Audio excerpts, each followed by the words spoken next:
Welcome back to Richo Hobby and Art. If you saw my short that I put out last week, I showed these four knives on National Knife Day, which was August 24th. So these are knives, pocket knives, that I bought recently, back here in August, at an antique store in Sevierville, Tennessee, along that main drag. If you've been to Gatlinburg, Pigeon Forge, Kodak, the new Bucky's, if you've been up and down that area, you will have passed by many antique stores, and one of them has a great selection of pocket knives, but I bet some of the others do too. I just haven't been to them yet. So these four knives I've got from one stand, and this one was $3. We had a 15, a 25, and a 35. The prices that I gave in the short was not correct. I got these two mixed up. Actually, this one too. So, pretty cheap knives. Several of this one, this $3 one, which I'll go into in a minute, is actually in rather decent condition. They had several that were $3, but some of them were like missing a blade, like it was cut off at the tang, or one side of the handle was missing. I mean, this is a plastic handle, but there were different knives, even things that look like this, but there was something majorly wrong with the ones that were $3. But this one was, it's all there, so thought that's a good deal. They were actually doing a sale, not a store-wide sale, but for that booth there was a sale, and I got these for well under $100. I think I got them for 60 something or maybe 70. If I had known that these were on sale, I would have gotten maybe one or two more knives. But that's just the way it goes. I didn't want to spend more than 100. I like to save my bigger purchases for things like my puzzle collection or stuff like that. So we'll go into these knives next. So start out with this first one. This is a plastic handled single blade, kind of operates like a buck knife in that it snaps forward and it has the spring lock, but that may not be a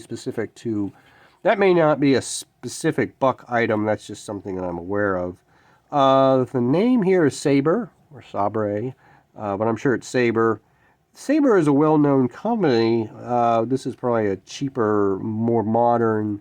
I'm guessing this knife is from the early 2000s, to be honest with you. Maybe even sooner than that, maybe the 2010s. It's made in China, stainless. It was coated, not coated, but there was a lot of this black material elsewhere on the blade, and I was able to clean that off just using rubbing alcohol. 70% water alcohol mix.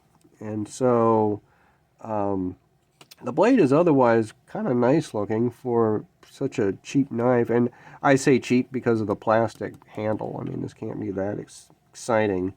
If you know anything about this or where this might have come from, let me know in the comments. I really don't know a lot about Sabre other than when I look them up online. Most of their knives look much better than this. But, for $3, this is not bad. So that's the Sabre knife. Oh. All right, this next one, this was I believe a $15 knife.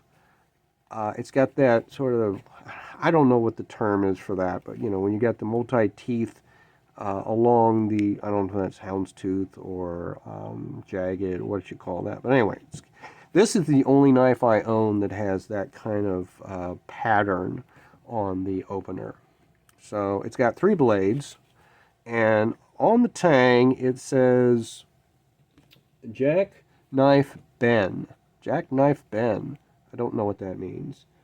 This is by the Parker Cutlery Company, and that is written right here on the tang here. That says Parker Cutlery, and it says surgical steel, which is a kind of blade, I guess, or the way it's made, or I don't know.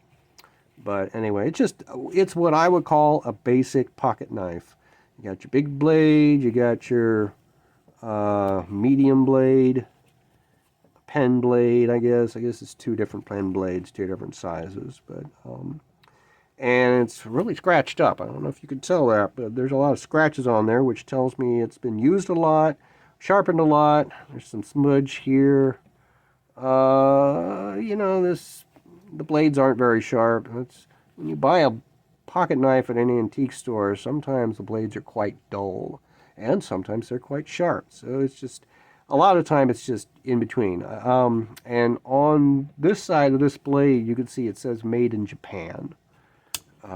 So there's not a lot of distinguishing features to this thing other than the maker, that surgical steel business, and then that it's the jackknife bend. And that must be a kind of knife. I have never heard of that before. If you have, let me know in the comments. You're always really good about letting me know stuff. Keep those comments going.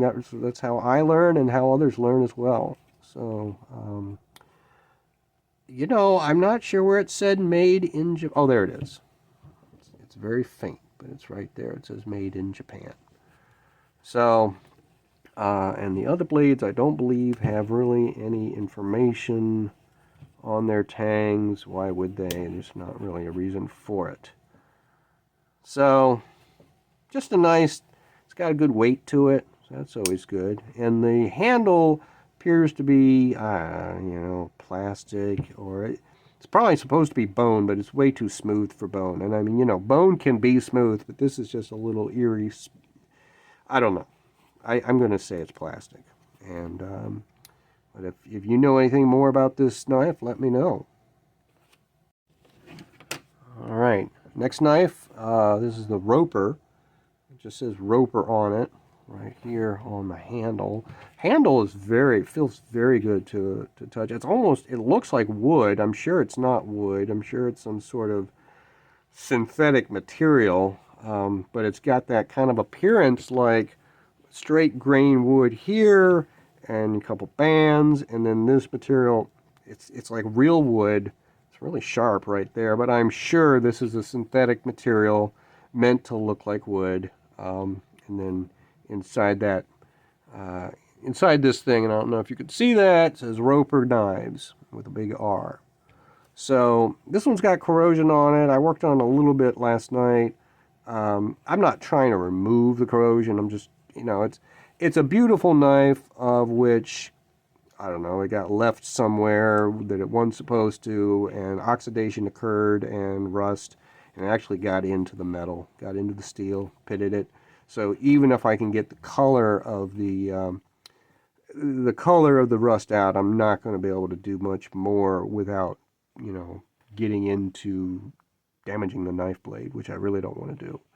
So right here on the cover, or on the tang, it says Roper, and 0188, I believe. No, 0168. It's really hard to see, but that is what it says. So this must be a model number. I don't know. I don't know much about Roper knives. On the back, it says PRC. And I don't know what that means, but it means something to somebody. So this just has the two blades. You got your main blade, and you got this other. I called one the main blade and the other a secondary, but on some knives, this is the main blade. It's just a kind of a large penknife type thing, but, well, it's not a penknife because it doesn't. This end is flat. And, once upon a time, I had a guide to pocket knives that showed all the different blades and what they were called, and we're talking 30 years ago. And I can't remember that kind of stuff now. So, in the book, that's something, this was before the days of the internet, and so now I'm sure there's a good website you can look that kind of information. I can look that kind of information up instead of relying on you guys to let me know. So it's a beautiful knife. I like the way it looks. The rust is a little deterring, but that's probably what made it $25 instead of something more. I don't know. It just looks like kind of a basic knife. So the final knife, this one, kind of an unassuming knife to me, cost $35. So of the four that I bought, it cost the most. This is a Western knife, or that's the brand, Western. And so let's see. It's got thumb indentations on both sides of the handle, which I think is kind of interesting. It's got a great feeling handle. I'm sure that, maybe it's plastic, but it could be a bone or a stained bone. I don't know. These older knives, and I don't know how old this is. This could be from the 80s or before that. Again, I'd have to look that up. It's got a very interesting blade. This funny, I'm not going to call it cylindrical, it's not. It's like a stiletto or, I don't know. It's just, I've never seen a blade like this before. I don't own a blade like this. So it is a Western, USA. It's got a small letter down here on the tang, which is a M. This is an M stamp. Now, there's stuff on the internet about Western knives, and you can tell how old yours is based on your letter stamp, but they don't include an M. They go up through H, I think, or J. So the M, I don't know what that is, or if that's something they added later, meaning that this was made later. It also stainless, and it's got a model number. It's got a W number. So the W number is W652. And that's really hard to see that. I had to use a magnifying glass to figure that out. Of course, I typed it out so I could use it, reference it. So I suppose that's the model number. When I Googled that, when I put it into a search engine, it came up with things that didn't look like this. So I don't know exactly what that meant. But anyway, it's just so that's the one blade, and then this other blade, which is more of your traditional penknife blade. But still, it's just a beautiful knife, beautiful color. So that's, for me, it was worth $35. I mean, there were a lot of knives in that case. There were knives with promotional stuff, stuff written on it. Somebody's electrical company and a location. And that one I didn't buy because it was missing a blade. And I'm kind of, I don't mind if there's rust on a knife. I don't mind if there's etching. But if you're missing blades, I am not interested. It's just, something is majorly wrong with that item. And now, I say that, I do have a knife. If you probably remember from either part 1 or part 2 of the classic pocket knives, there was one that didn't have a blade. But that was something I got from a relative. I didn't pay money for it. And there's the difference. If it comes from a relative, I don't care, because it's got that sentimental value of having coming from somebody that you're related to, somebody you knew, and you're not paying money for it. It's a big difference. But if I'm buying this at an antique store or a flea market or something like that, if it's missing blades, there was another knife that I almost bought. It was a $3 knife. It was an El Cheapo Swiss Army knife. It was not Victorinox. It was some off-brand, but it was so odd looking, and the reamer or punch blade just looks so different. And I should have bought it, but it's like, what am I going to do with this thing? It's a piece of garbage.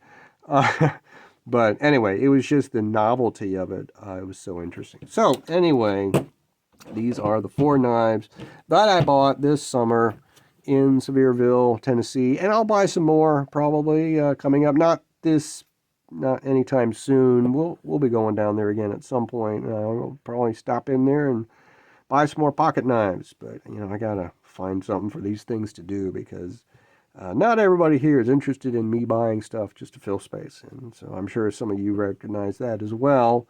A lot of people on these YouTube channels that have these knives use them every day, and I don't really use, as you know, I use my Swiss Army knives quite often, but these things they're just beautiful, and I don't know if I can imagine using them. So anyway, those are the summer 2023 new editions.